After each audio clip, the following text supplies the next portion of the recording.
My brother proposed to my fiancée at a family dinner, so I shoved him, but my mom said I was overreacting and it backfired spectacularly. Hey everyone! Before we jump into today's video, I need your help. We've noticed the channel is losing some traction, and subscribing is one of the best ways you can support us. It's quick, free, and it helps us keep bringing you awesome content. Your support means the world. Let's keep this channel growing together. Thanks so much. Now let's start the video. Hey Reddit! I introduced my girlfriend to my family and my brother lost it. Claimed he dated her first, so I had no right. Reality? 3 lame dates a year before we met. I didn't back down. We got engaged. Then my brother pulled the dumbest move ever. He proposed to her at a family dinner. When I shoved him, Mom said I was overreacting. What followed wasn't just a shit show, it exposed a family betrayal. Here's how it went down. I, 32 male, never thought I'd be writing one of these Reddit posts, but I need to get this off my chest before I lose my mind. Some background first. I grew up in Michigan, oldest of 3 kids. Worked my ass off through school, got into Michigan State for computer engineering, and landed a solid tech job in Chicago after graduation. Built a career there for almost a decade before taking a higher-paying remote position that let me move back to my hometown in Michigan 2 years ago. The money was too good to pass up. $45,000 salary bump plus stock options that are already worth another $30,000. My younger brother Nate, 29 male, has always been my mother's favorite. Not in subtle ways either. She's blatant about it. While I had to work summer jobs to afford my first car, Nate got his handed to him for his 18th birthday. When I needed help with college tuition, I got lectures about financial responsibility. When Nate wanted to start a business, a food truck selling overpriced tacos that failed spectacularly in 8 months and cost my parents $85,000, my parents drained their savings to fund it. The pattern was set early. When we were kids, I'd get grounded for leaving my bike out in the rain. When Nate crashed his bike into our neighbor's garden and destroyed $500 worth of exotic plants, my mom blamed the neighbor for planting too close to the sidewalk. I still remember her writing that check with a martyred expression, then taking Nate for ice cream afterward to cheer him up from the trauma. Don't get me wrong, I built my own life and did well for myself. Senior software architect making 6 figures, nice condo, and I've put most of the family bullshit behind me. My sister Caddy, 27 female, gets it. She's a nurse who paid her own way through school while dealing with the same favoritism crap I did. She worked night shifts at a 24-hour diner throughout nursing school, coming home to study at 4 a.m. while Nate was sleeping off parties in our parents' basement. Caddy and I have a standing monthly video call to vent about family drama. These sessions usually end with us making bets on Nate's next catastrophic life decision. Last month, I won $50 when I predicted he'd try to become a day trader after watching a YouTube video about it. He lost $3,000 in 2 days. My best friend Derek, 32 male, has been in my corner since we were 12. We met in middle school when he called out a teacher who gave me detention for something I didn't do. Derek noticed Nate had actually been the one throwing paper airplanes, but blamed me when caught. Derek stood up, pointed at Nate, and said, "It was that kid. Brody's just covering for him because that's what he always does." Derek got detention too, but we've been inseparable since. Derek's got this razor-sharp sarcasm that cuts through bullshit faster than anything. He works as a mechanical engineer for a defense contractor and never hesitates to point out when someone's being an idiot, especially when it comes to my family. He's been telling me for years that I should stop trying to win my parents' approval. Should have listened sooner. Derek meets me for basketball every Saturday morning, where we destroy college kids half our age through pure strategy and dirty tricks. He calls it old man ball. Fewer jump shots, more elbows, and trash talk. The real competition is our post-game debate on which of our families is more dysfunctional. His dad left when he was 8, and his mom cycled through boyfriends like seasonal wardrobes, so it's usually a close contest. About a year after moving back, I met Allison, 30 female, at a local tech meetup downtown. She was presenting on digital marketing strategies for B2B clients. Smart as hell, takes no shit from anyone, and has a dry sense of humor that kills me. She dropped 3 perfect Star Wars references during her presentation, so I had to introduce myself afterward. We hit it off immediately. 6 months in, things got serious. Allison grew up with 4 brothers in a house where directness was valued above politeness. When she first met Derek, they spent 2 hours arguing about the technical feasibility of lightsabers while I just watched in amusement. She has a black belt in jiu-jitsu that she earned after some creep followed her home from college one night. She's not someone you mess with, which makes what happened later even more insane. I didn't mention Allison to my family right away. Given our history, I keep my personal life separate from family stuff until I'm sure about things. By Christmas, I decided it was time for them to meet her. I figured, what could go wrong? That's when everything imploded. I showed my parents pictures of Allison, and when Nate saw her, he completely lost it. Started shouting about how I was an asshole for dating his ex. I had no clue they even knew each other, let alone dated. Apparently, Nate and Allison had gone on a few casual dates 3 months before I met her. According to him, it was some intense relationship that she ended abruptly. He pulled the classic Nate move, dramatically stomping upstairs and slamming his bedroom door like he was 14, not 29. My mom immediately gave me that disappointed look she'd perfected over the years. I asked Allison about it later, and she told me the truth. They went on exactly 3 dates, and she broke it off when he started acting possessive after barely knowing her. On their third date, he suggested she meet his parents and talked about a weekend trip to Chicago. When she said things were moving too fast, he showed up at her workplace with flowers the next day. That was the final straw. I refused to end things with Allison over this bullshit. Nate kept bringing it up for weeks, telling everyone who would listen that I stole his girlfriend. My mom started making passive-aggressive comments about family loyalty whenever Allison's name came up. Eventually, Nate stopped mentioning it, and I thought we could all move on. I was dead wrong. Fast forward to this summer. Allison and I had been together for about 15 months, and I knew she was the one. I planned this elaborate proposal for her birthday, rented a private room at her favorite restaurant, invited both our families and close friends, spent 3 months' salary on the perfect ring. The proposal went perfectly. She said yes. Everyone cheered. It was one of the best nights of my life. Well, almost everyone cheered. Nate stormed out during the applause, with my mother following him like he was a toddler having a tantrum. On her way out, she glared at me as if I'd proposed specifically to ruin Nate's evening. My dad just shrugged apologetically and stayed for the celebration. Later that night, Derek pulled me aside and said, "Your mom literally chased after a 29-year-old man who was throwing a fit about someone else getting engaged. Think about how insane that is." When he put it that way, it was both hilarious and disturbing. Nate was quiet for about 2 months after that. He barely spoke to me, which was fine by me. Then out of nowhere, he invited Allison and me to dinner at his place with my parents and sister. Said he wanted to clear the air before the wedding. Since my parents and Caddy would be there as buffers, we accepted. Caddy texted me beforehand. Suspicious timing. Want me to bring my taser? I thought she was joking. Turns out we should have been even more prepared. Dinner was tense but uneventful. My mom kept asking Allison pointed questions about her family and her career goals, with the subtle implication that marketing wasn't a serious profession, like Nate's perpetual entrepreneurship. Allison handled it like a pro, even complimenting my mom on her hideous new haircut with a completely straight face. Afterward, we all moved to the living room for coffee. About half an hour into conversation, Nate stood up and said he had an important announcement. He launched into this long, dramatic speech about how happy he was to have everyone there for his special moment. Then, and I still can't believe this, he got down on one knee, pulled out a ring box, and proposed to my fiancée. The room went dead silent. Allison looked horrified and told him to put the ring away and get up. My dad tried to step in, but I was already across the room. I grabbed Nate by his shirt collar and punched him square in the jaw. He fell back, knocking over the coffee table. As my dad pulled me off him, Nate started spewing some delusional bullshit about how Allison was only with me to get back at him for dumping her, and this proved she didn't really love me. My mom was screaming at me for hitting her precious boy, completely ignoring what he had just done. Caddy managed to get Allison and me out of there before things got worse. In the car, Allison was furious. She couldn't believe Nate would pull something like that, especially in front of our families. When we got home, I checked the damage to my hand. Nothing broken, just bruised knuckles, while Allison paced the kitchen. I went on 3 dates with him, Brody. 3. And he does this a year and a half later? Who does that? I had no answer.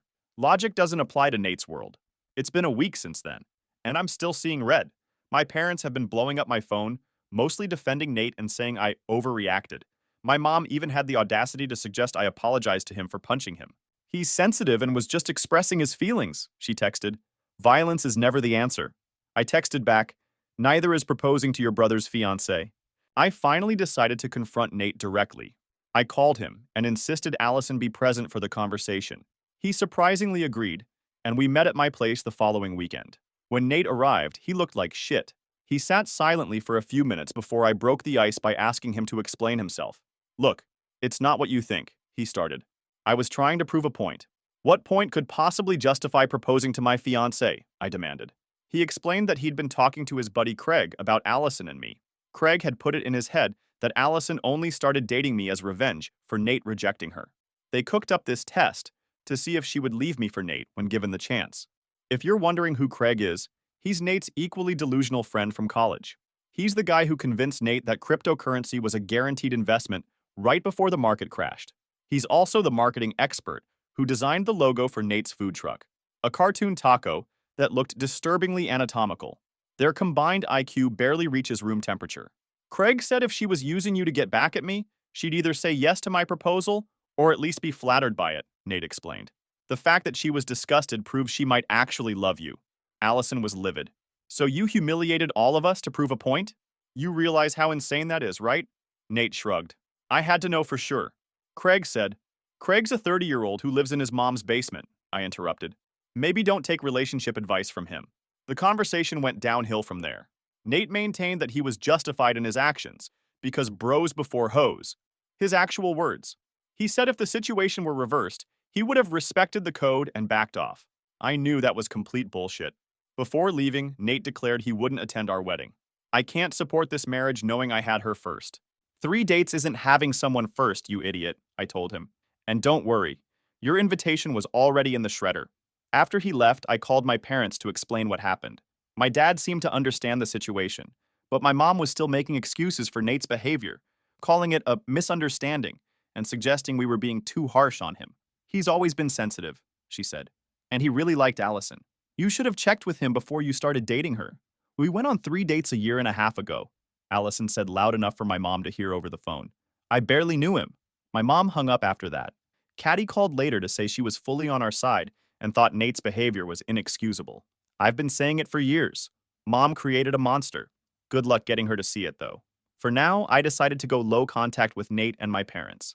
Allison and I focused on moving forward with wedding planning, though the family drama was casting a shadow over what should have been a happy time.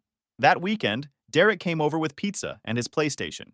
Wedding planning break, he declared. You need to shoot some virtual bad guys instead of your actual brother.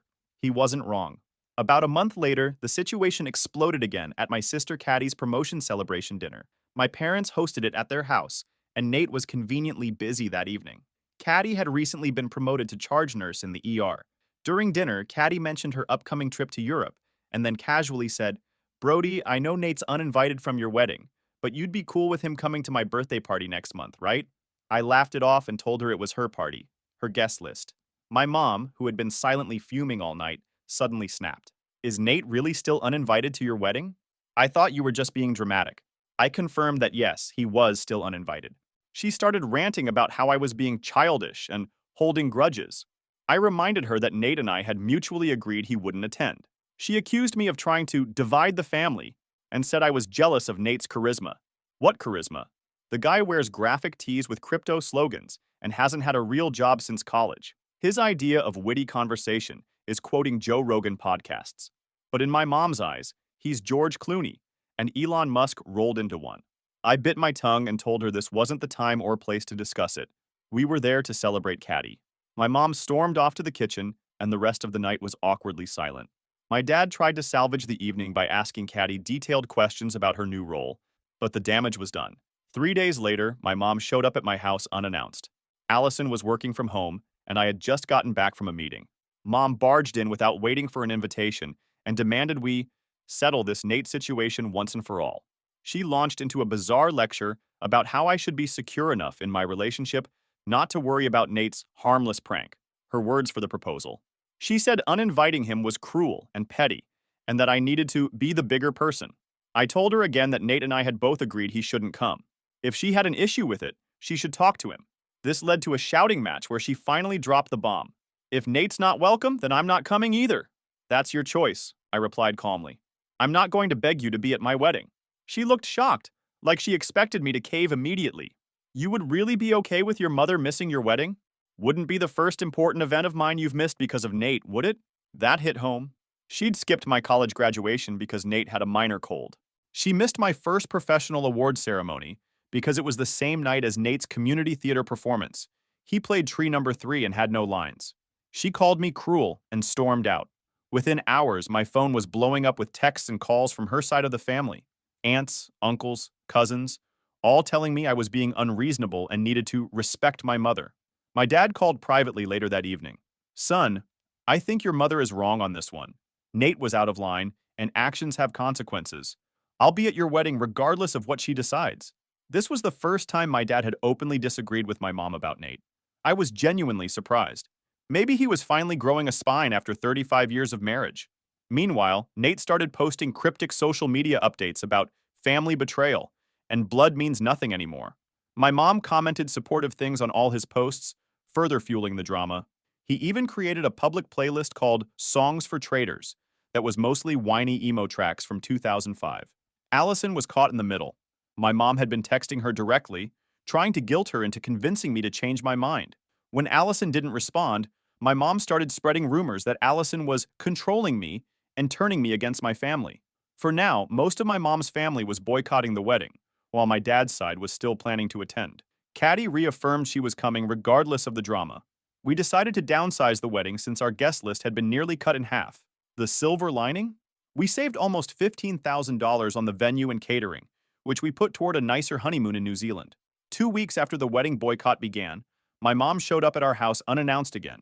Allison texted me at work saying my mom was at the door, asking to talk. I told Allison I'd be home in 20 minutes and to let her in if she felt comfortable doing so. When I arrived, they were sitting at the dining table. My mom had barely touched the coffee Allison had made her. The tension in the room was palpable. My mom started with what seemed like an olive branch. I've been thinking about everything, and I want to clear the air. Family is too important to let this drive us apart. For a brief moment, I thought she might actually apologize. Instead, she turned to Allison and said, I was hoping to catch you alone today. I think without Brody's influence, you'd see reason about this Nate situation. Allison calmly replied, with all due respect, I wouldn't discuss this without Brody present. This involves his brother and his family. My mom's face darkened. So you need permission to speak now? I thought you were supposed to be independent. I stepped in. Mom, that's enough. If you came here to insult Allison, you can leave right now. She ignored me and continued addressing Allison. You know, before you came along, our family was perfectly fine. Now suddenly, Brody thinks he's too good for us. I wonder where he got that idea. Before I came along, Allison replied with impressive restraint, Brody was already a successful professional who'd built his own life despite, not because of, his family support. Allison stood up. I think you should go. We can talk when everyone's calmer. That's when my mom completely lost it. As Allison was walking toward the door, my mom grabbed her by the hair and yanked her backward. Allison stumbled and fell, and my mom was on top of her in seconds, screaming incoherently and trying to scratch her face. I pulled my mom off and physically removed her from the house. She kept pounding on the door for nearly 10 minutes before finally leaving. Allison was shaken but thankfully not seriously hurt. Some scratches, a bruised arm, and a small patch of hair pulled out. I immediately called my dad and Caddy to tell them what happened. My dad was shocked but still tried to make excuses. Your mother's been under a lot of stress lately. So have I replied. Somehow I've managed not to assault anyone. Caddy, who's seen plenty of domestic violence cases as a nurse, came over immediately to check on Allison and strongly encouraged us to file a police report. This isn't normal family conflict, she insisted. This is assault. Allison was reluctant to involve the police but agreed to file a report after we explained why having an official record might be important if things escalated further. The responding officers explained that even without Allison pressing charges, the case could still be pursued based on the evidence. They also suggested we consider a restraining order. One of the officers pulled me aside when Allison was giving her statement. Look, I deal with family disputes all the time. This isn't normal heated argument territory. Your mother crossed a serious line. He handed me a card for a family law attorney who specialized in restraining orders. Throughout all this, Nate was surprisingly absent from the drama. I texted him to let him know what happened, and his only response was, shit, that's messed up. Sorry. No defense of our mom, no attempt to shift blame, just a simple acknowledgement that she had crossed a line. I called Derek after everything went down.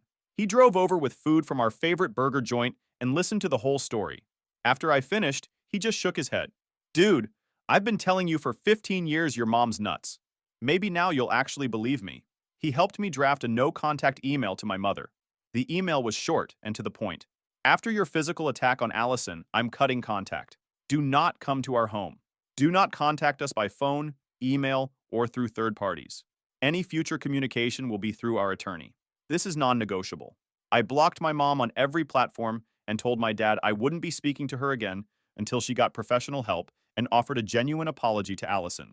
We started seriously discussing moving out of state after the wedding. Allison had been offered a position at her company's Atlanta office, and my job was remote anyway. A fresh start 600 miles away from this toxic family environment sounded pretty damn good. The next day, Allison and I went to the courthouse and filed for a temporary restraining order against my mother. The judge granted it immediately based on the police report and photos. My mother was legally prohibited from coming within 500 feet of us or our home for the next 90 days. What I haven't mentioned yet is the financial aspect of all this family drama. 5 years ago, my grandfather passed away and left a substantial inheritance to be split among his 3 grandchildren, me, Nate, and Caddy. My parents were named as trustees until we either turned 30 or got married, whichever came first. My grandfather was a shrewd businessman who built a chain of hardware stores across the Midwest. He sold the business for 8 figures a few years before he died. Each of us grandkids was supposed to receive about $450,000, plus proceeds from some investment properties he owned. I never saw much of that money. Whenever I asked about it, my parents had excuses about why it couldn't be accessed or claimed most of it went to family expenses. Caddy had the same experience. After the assault incident, I started looking more closely at the trust situation. I requested bank statements and transaction records, which my parents were legally required to provide as trustees. What I found was infuriating but not surprising. They had been systematically using trust funds, primarily my share and Caddy's, to support Nate's lifestyle and failed business ventures. His apartment? $2,300 monthly rent paid for with trust money. His car? $42,000 SUV bought outright with trust money. His failed food truck business? $85,000 from the trust. His custom gaming PC? $5,500 from the trust. Meanwhile, I'd received exactly $15,000 for education expenses, and Caddy had gotten $12,000 over 5 years from a trust that should have provided each of us with nearly $500,000. The paper trail was damning. They'd set up automatic transfers from the trust account to Nate's personal checking account, $4,000 monthly for living expenses. There were regular payments to his credit cards, his car insurance, his cell phone, his streaming subscriptions, even his dating app premium memberships. I consulted with an attorney who specialized in estate law. He confirmed what I suspected. My parents had breached their fiduciary duty as trustees by clearly favoring one beneficiary over the others, and using the trust for purposes not intended by my grandfather. With Caddy's full support, I filed a civil suit against my parents for breach of fiduciary duty, misappropriation of funds, and violation of the trust terms. The documentation was irrefutable: bank transfers, credit card statements, rental agreements, all showing exactly where the money had gone. When the lawsuit papers were served, all hell broke loose. My dad called, panic evident in his voice. "Brody, we need to talk about this. There's been a misunderstanding." "The bank records are pretty clear, Dad," I replied. "No misunderstanding." My mom got on the line, suddenly sweet as honey. "Sweetheart, we always intended to repay that money. We were just helping your brother through a rough patch." "A 5-year rough patch?" I asked. "Besides, it wasn't your money to lend. It was specifically left to us by Grandpa." The civil lawsuit proved to be a tactical nuclear option. My lawyer was a former prosecutor who specialized in financial crimes and treated the case like a personal crusade. He uncovered that my parents had not only misappropriated funds, but had also doctored some of the annual trust reports they were legally required to file. The lawsuit hit them hard financially. Their assets were temporarily frozen while the case proceeded, which meant they couldn't continue supporting Nate. Their credit score tanked once the court case became public record. My dad, who'd been planning to retire next year, had to shelve those plans indefinitely. My mom had to go back to work as a receptionist at a dentist's office, a job she considers beneath her. They had to withdraw from their country club because they couldn't afford the fees anymore. The entire situation became quietly known in their social circle. Nobody said anything directly, but they stopped getting invited to the fancy dinner parties they used to brag about. Turns out embezzling from your own kids doesn't make you popular with the other golf club parents. Nate's rent came due, his car payment was late, and his credit cards were maxed out. For the first time in his life, Nate had to face actual consequences. He couldn't qualify for new credit cards or loans because his existing debt was too high and he had no income history. His electricity got shut off for 3 days in the middle of winter because he couldn't pay the bill. A week into this financial drought, Nate called me. "Look, man, I know we've had our differences, but I'm in a serious bind here. Could you loan me some cash until this blows over? I'll pay you back. Sorry, no, I replied. My finances are tied up in legal fees recovering what was stolen from me and Caddy. Come on. I'm about to be evicted. Sounds like a problem you should solve yourself. Target's hiring. The silence on the other end was deafening before he hung up. A month after the lawsuit was filed, Allison and I had our smaller, more intimate wedding. 50 guests instead of 200. My dad attended solo and was respectful throughout the event. Caddy was there with her boyfriend. Nate and my mom were nowhere to be seen, exactly as planned. Derek was my best man and managed to keep things light despite everything. His toast included a line about how he'd never seen a man dodge so many bullets from his own family and still come out ahead. Everyone who knew the situation laughed harder than they probably should have. The court case was settled before it went to trial. My parents agreed to a structured repayment plan that wouldn't leave them homeless, but would require them to sell their vacation property and downsize significantly. Their lake house in northern Michigan sold for less than they paid for it. They had to move from their 4,000 square foot house into a 1,200 square foot condo in a neighborhood they used to mock. My dad's prized boat was one of the first things they had to sell to make the initial payments. The remaining trust funds were placed under the control of a neutral third-party trustee, with strict distribution guidelines. According to the new arrangement, I would receive my full share immediately, since I was over 30 and married. Caddy would get hers when she turned 30 in a few years.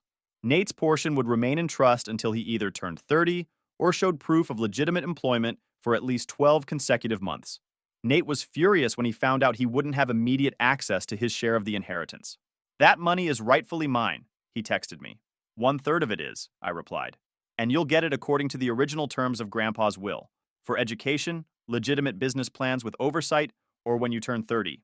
No more blank checks. Once the judge approved the settlement, my share was released immediately. It was surreal to see that much money in my account, $397,000 after legal fees and tax considerations. Caddy would get about the same when she turned 30. The remainder of the trust, including Nate's portion, was worth approximately $450,000, with some of that earmarked for repaying what my parents had already spent. The first thing I did was pay off our mortgage. The second was to fund a proper honeymoon for Allison and me. 2 weeks in New Zealand, all expenses paid, first-class flights. The third was to establish my own investment portfolio, something my grandfather would have approved of. I didn't mention the money to Nate. As far as he knew, everything was still tied up in legal proceedings. Let him sweat a little longer. It's been 6 months since the lawsuit was settled, and we relocated to Atlanta as planned.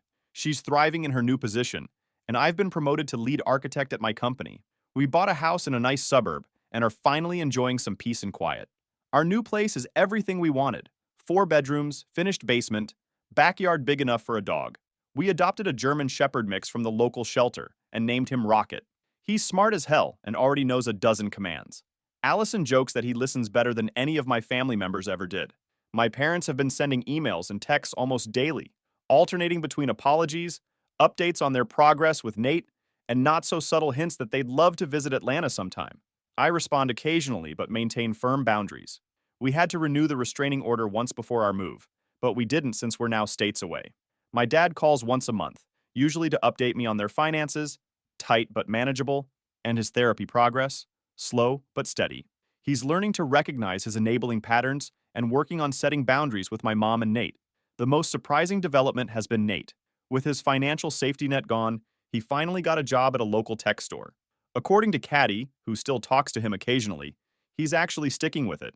Working regular hours and earning his own money seems to be changing his perspective. Last month, he sent me an email that caught me off guard. Been thinking about everything. That proposal shit was messed up. I see that now. Wasn't even about Allison. I was just jealous you had your life together while I was a complete mess. Mom and Dad made it way too easy for me to be a screw-up, and I took advantage. That's on me.